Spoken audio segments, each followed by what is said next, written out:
السلام علیکم، بسم اللہ الرحمن الرحیم۔ الحمدللہ، آج کی اس بابرکت ویڈیو میں ہم سورۃ آل عمران کا ترجمہ مولانا اشرف علی تھانوی کی تحریر سے پیش کر رہے ہیں۔ یہ رکوعات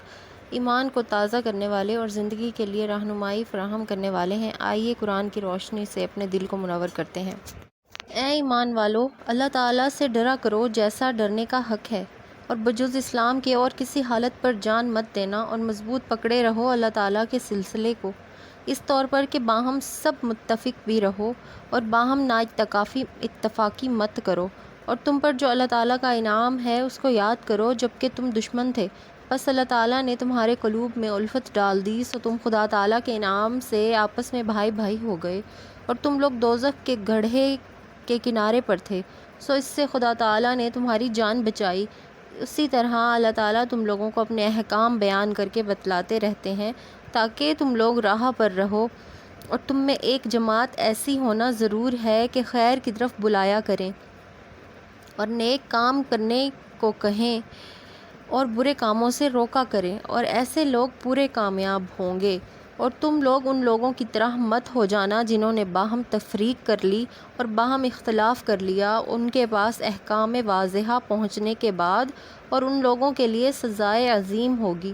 اس روز کے بعضے چہرے سفید ہو جائیں گے اور بعضے چہرے سیاہ ہوں گے، سو جن کے چہرے سیاہ ہو گئے ہوں گے ان سے کہا جائے گا،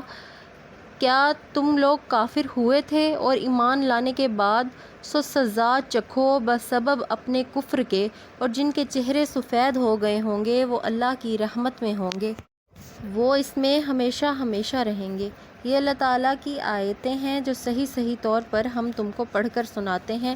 اور اللہ تعالیٰ مخلوقات پر ظلم کرنا نہیں چاہتے، اور اللہ ہی کی ملک ہے جو کچھ آسمانوں میں ہے اور زمین میں ہے، اور اللہ ہی کی طرف سب مقدمات رجوع کیے جائیں گے۔ تم لوگ اچھی جماعت ہو کہ وہ جماعت لوگوں کے لیے ظاہر کی گئی ہے، تم لوگ نیک کاموں کو بتلاتے ہو اور بری باتوں سے روکتے ہو، اور اللہ تعالیٰ پر ایمان لاتے ہو، اور اگر اہل کتاب ایمان لے آتے تو ان کے لیے زیادہ اچھا ہوتا۔ ان میں سے بعضے تو مسلمان ہیں اور زیادہ حصہ ان میں سے کافر ہیں،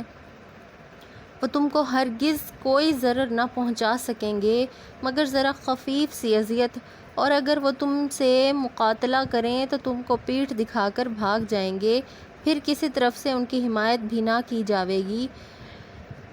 جما دی گئی ان پر بے قدری جہاں کہیں بھی پائے جائیں گے، مگر ہاں ایک تو ایسے ذریعہ کے سبب جو اللہ کی طرف سے ہے، اور ایک ایسے ذریعے سے جو آدمیوں کی طرف سے ہے،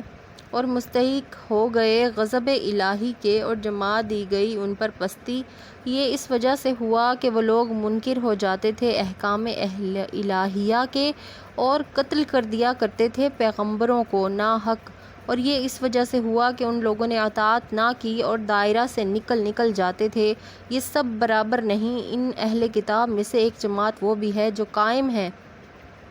اللہ کی آیتیں اوقات شب میں پڑھتے ہیں، اور وہ نماز بھی پڑھتے ہیں، اللہ پر اور قیامت والے دن پر ایمان رکھتے ہیں، اور نیک کام بتلاتے ہیں، بری باتوں سے روکتے ہیں، اور نیک کاموں میں دوڑتے ہیں، اور یہ لوگ شائستہ لوگوں میں سے ہیں، اور یہ لوگ جو نیک کام کریں گے ان سے محروم نہ کیے جائیں گے، اور اللہ تعالیٰ اہل تقویٰ کو خوب جانتے ہیں۔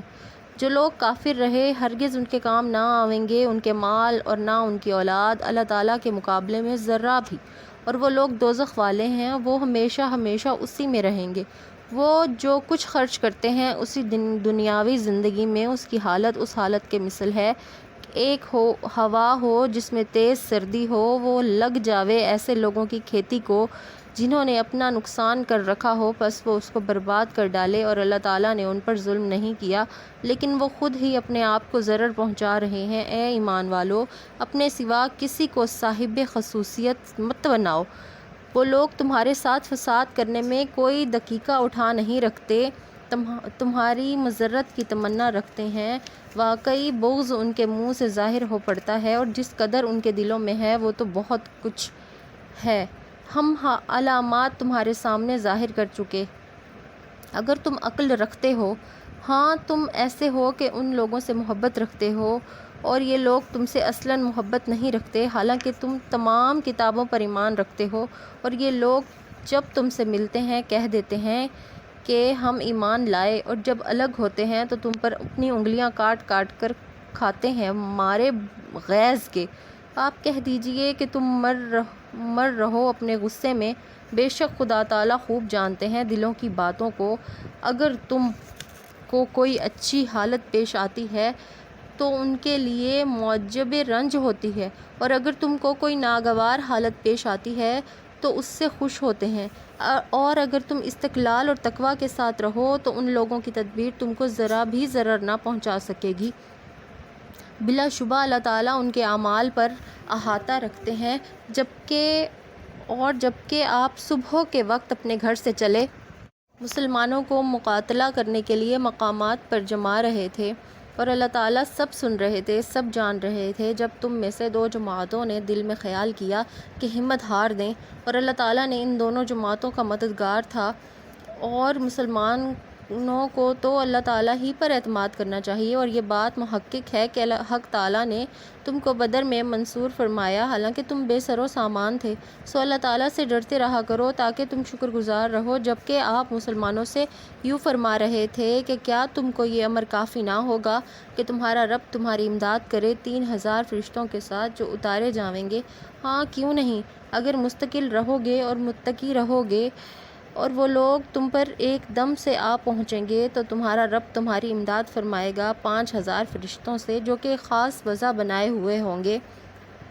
اور اللہ تعالیٰ نے یہ امداد محض اس لیے کہ تمہارے لیے بشارت ہو اور تاکہ تمہارے دلوں کو قرار ہو جاوے، اور نصرت صرف اللہ ہی کی طرف سے ہے جو کہ زبردست ہیں، حکیم ہیں، تاکہ کفار میں سے ایک گروہ کو ہلاک کر دیں یا ان کو ذلیل و خوار کر دے پھر وہ ناکام لوٹ جاویں۔ آپ کو کوئی دخل نہیں یہاں تک کہ خدا تعالیٰ ان پر یا تو متوجہ ہو جاویں اور یا ان کو کوئی سزا دے دیں، کیونکہ وہ ظلم بھی بڑا کر رہے ہیں، اور اللہ ہی کی ملک ہے جو کچھ آسمانوں میں ہے اور جو کچھ زمین میں ہے، وہ جس کو چاہیں بخش دیں اور جس کو چاہیں عذاب دیں، اور اللہ تعالیٰ تو بڑے مغفرت کرنے والے، بڑی رحمت کرنے والے ہیں۔ بے شک صدق اللہ العظیم۔ اللہ تعالیٰ ہمیں قرآن کو سمجھنے اور اس پر عمل کرنے کی توفیق عطا فرمائے۔ اگر ویڈیو اچھی لگی ہو تو اسے زیادہ سے زیادہ دوسروں تک پہنچائیں، چینل کو سبسکرائب کریں اور بیل آئیکن کو ضرور دبائیں تاکہ نئی ویڈیوز آپ تک بر وقت پہنچ سکیں۔ ویڈیو کو لائک بھی کر دیجئے گا، اور ویڈیو پر آ جائیں تو اسے پورا واچ کیا کیجئے۔ جزاکم اللہ خیر۔ انشاءاللہ نیکسٹ ویڈیو میں آپ سے ملاقات ہوگی۔ اللہ حافظ۔